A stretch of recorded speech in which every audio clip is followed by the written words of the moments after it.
Bismillahirrahmanirrahim. Assalamualaikum warahmatullahi wabarakatuh. Perkenalkan, nama saya Adi, mahasiswa IAIN Pontianak, NIM 12008024. Baiklah, di sini saya akan menjawab soal UAS mata kuliah Ilmu Komunikasi, yang mana di sini ada 10 pertanyaan, yang mana saya akan menjawab 5 pertanyaan dari 10 soal tersebut.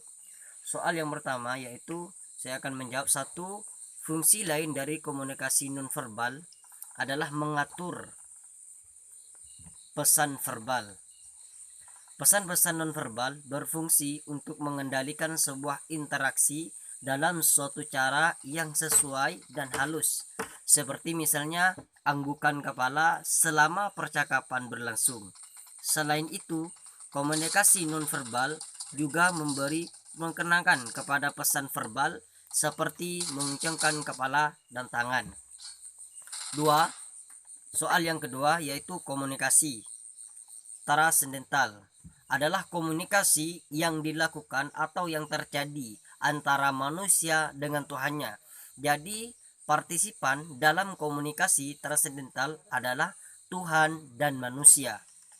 Soal yang ketiga yaitu definisi.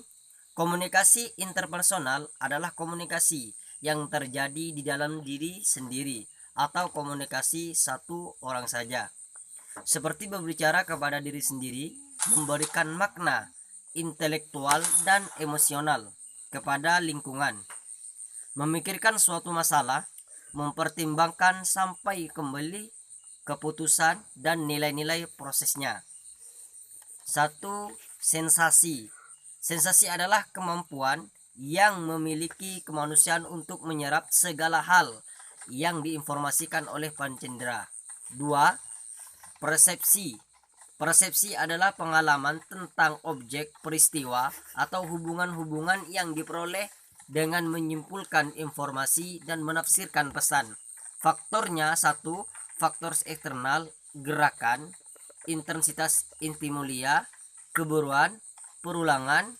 2. Faktor internal, biologis, sosiopsikologisio. Soal yang keempat adalah memanfaatkan komunikasi interpersonal ialah memungkinkan orang untuk menyadari setiap aspek kepribadian mereka sendiri. Jika pemahaman diri seseorang mutlak akan membantu mengkomunikasikan keinginan dan kebutuhannya kepada orang lain dengan mudah. Soal yang kelima yaitu komunikasi organisasi adalah pengiriman dan penerimaan berbagai pesan organisasi di dalam kelompok formal maupun informal dari suatu organisasi. Jenisnya: 1. Komunikasi atasan ke bawahan, downward communication. Yang kedua, komunikasi bawahan ke atas, upward communication. Gayanya: 1. Gaya komunikasi mengendalikan. 2. Gaya komunikasi dua arah. 3. Gaya komunikasi struktur.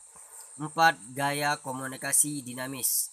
Demikianlah soal-soal yang bisa saya jawab dari 10 soal, yaitu hanya bisa menjawab 5 soal yang telah diberikan oleh dosen Makul Ilmu Komunikasi. Mohon maaf karena keberadaan saya masih berada di kampung, Pak. Maka saya seperti inilah cara saya untuk mengambilkan sebuah video. Tempatnya mungkin kurang etis. Mungkin hanya ini yang bisa saya sampaikan dan bisa saya jawab. Kurang lebihnya saya mohon maaf. Wassalamualaikum warahmatullahi wabarakatuh.